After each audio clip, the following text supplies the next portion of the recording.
சிலருக்கு தலையில் பேன் அதிகமாக இருக்கும். அத்தகையவர்களின் கைகள் எப்போதும் தலையில் தான் இருக்கும். இப்படி எந்நேரமும் தலையிலேயே கை இருந்தால் பார்ப்போர் நம்மை கேவலமாக பார்க்கக்கூடும்.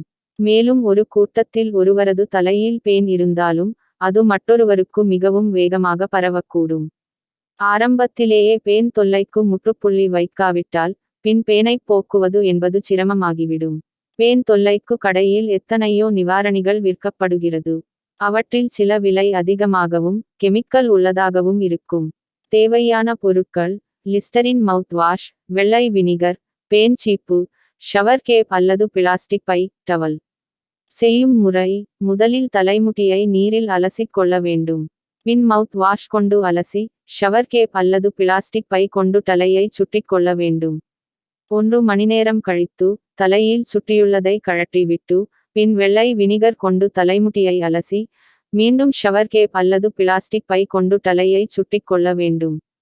பின் 1 மணிநேரம் ஆன பின் தலையில் உள்ளதைக் கழற்றி ஷாம்பு பயன்படுத்தி தலையை நன்கு அலச வேண்டும். இறுதியில் பேன் சீப்பு கொண்டு தலையை சீவினால் தலையில் இருந்த பேன் இறந்து உதிர்வதை நன்கு காணலாம்.